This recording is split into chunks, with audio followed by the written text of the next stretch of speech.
அடிப்படையான முக்கியத்துவம் வாய்ந்த ஒரு பகுதியாக தான் இருக்குது. இந்த பகுதி எதை பற்றி சொல்லுது அப்படின்னு பார்த்தோம்னா, பாரத சமுதாயம், நம்ம சமுதாயம் எப்படி இருக்குது, அல்லது முன்னொரு காலம்னா ரொம்ப வருஷத்துக்கு முன்னாலெல்லாம் நம்ம போயிட வேண்டாம். பாரதியார் வாழ்ந்த காலகட்டம் கிட்டத்தட்ட ஒரு நூற்றாண்டு காலத்துக்கு முன்னால் இருந்த காலகட்டத்தில் மக்கள் எப்படி இருந்தாங்க, எப்படி இருக்கணும் அப்படிங்கிறத பற்றின சொல் தான் இந்த வரிகளில் வந்து அதைத்தான் நம்மளுக்கு எடுத்து கொடுக்குது. அப்போவே எப்படி அழகாக எடுத்து கொடுத்துருக்காரு அப்படிங்கிறத நம்ம இப்போ பார்க்கலாம். பாரத சமுதாயம் எப்படி இருந்தது அப்படின்னா, அந்த சமுதாயத்தை வந்து ஒரு வரவேற்போட வாழ்த்தி வரவேற்கிறார். அந்த வரவேற்பில் வந்து அனைவரும் ஒற்றுமையாக இருக்கணும் அப்படிங்கிற பொது சமுதாயத்தை வந்து வலியுறுத்துவதாக பாரதியார் சொல்கிறார். அப்படின்னா என்ன, நம்ம இந்தியாவில் மட்டும்தான் வெவ்வேறு மொழிகள் பேசுகிறோம், வெவ்வேறு கலாச்சாரத்தை பின்பற்றி இருக்கோம், ஒவ்வொருத்தரும் ஒவ்வொரு விதமாக இருப்போம். எல்லாம் வேறு வேறு மாதிரி தான் இருப்பீங்க. இங்கேயே இருக்கிறவங்க பார்த்தோம்னா வேறு வேறு மதத்தை சார்ந்தவங்களாக இருக்கும். மனிதர் உணவை மனிதர் பறிக்கும் வழக்கம் இனி உண்டோ அப்படின்னு கேட்குறாங்க. அப்படின்னா என்ன, ஒரு சக மனிதன் சாப்பிட்ற உணவை மற்றவங்க தட்டி பறித்து சாப்பிட்ற பழக்கம் நம்மளுக்கு இல்லை. அப்படின்னா எப்படி, ஒரு பசியோடு இருக்கான் அப்படின்னா அவனுக்கு வந்து தங்கிட்ட இருக்கிற உணவை பகிர்ந்து கொடுக்கும் வழக்கம் நம்மளுக்கு பரம்பரையாகவே இருக்குது இல்லையா?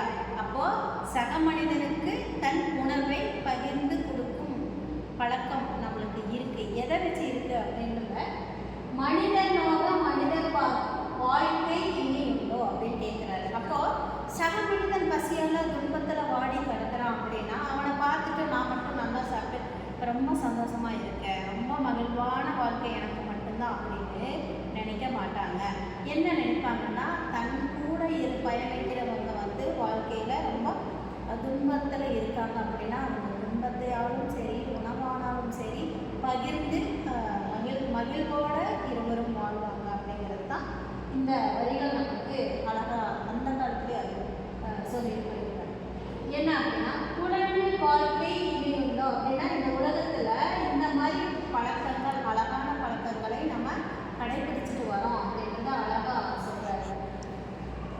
நம்மிழந்த வாழ்க்கை இனி உண்டோ, இந்த உணவும் சரி உணர்வும் சரி இதெல்லாம் இழந்த வாழ்க்கை நம்ம இனிமே வாழ மாட்டோம் அப்படின்னு சொல்கிறாங்க. அப்படின்னு என்ன, ஒற்றுமையாக சக மனிதனோட ஒன்று கூடி வாழ்ந்து இந்த உலகத்துக்கு தனி உலகமாக நம்ம இருப்போம் அப்படிங்கிறத அழகாக நிரூபிப்பது போல சொல்கிறாங்க இல்லையா?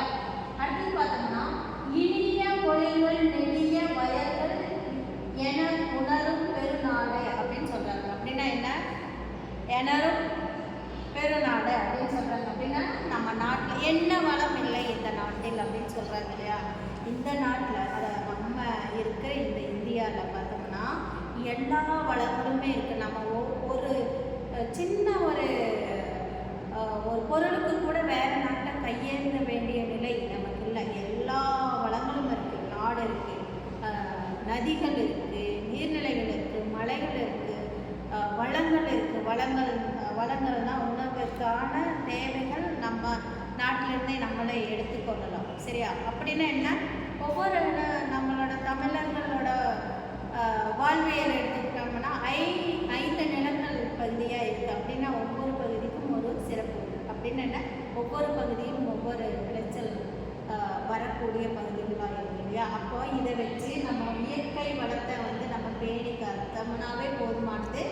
நம்ம மட்டும் மகிழ்வாக இல்லாமல் பிற நாடுகளுக்கும் கொடுத்து உதவும் நம்பிக்கையான ஒரு நாடு நம்ம நாடு தான். இதுதான் அவர் அழகாக சொல்கிறாரு. என்ன வளங்கள் இந்த நாட்டில் அப்படின்றத வந்து அழகாக வலியுறுத்துறாரு இல்லைங்களா? அப்போது இயற்கை வளம் பொருந்திய நம்ம நாட்டில் எல்லாமே இருக்குது.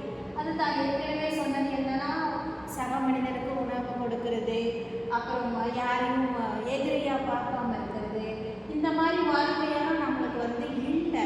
ஏன் அப்படின்னா, நமக்கு தான் எல்லாமே இருக்கு. இயற்கையாக எல்லா வளங்களையுமே கொட்டி கொட்டி கொடுத்துருக்கு. இந்த இயற்கை வளத்தை வச்சே நம்ம வந்து எல்லாருமே மகிழ்வாக இருக்கலாம். 30 கோடி மக்கள் அப்படிங்கிறது கிட்டத்தட்ட இன்னைக்கு 100 கோடி வந்து அதிகமாயிடுச்சு இல்லையா?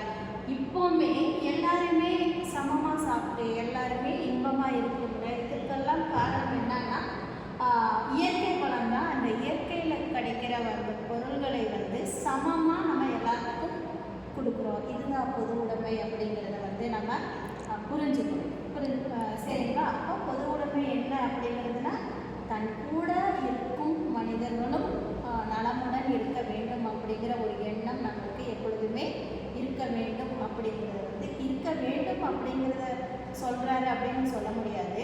அவர் என்ன சொல்கிறாரு, இப்பவும் இருந்துக்கிட்டு தான் இருப்போம் அப்படிங்கிறத அழகாக சொல்கிறாரு. அடுத்த பகுதியில் மீதி வரிகளுக்கான விளக்கத்தை பார்க்கலாம்.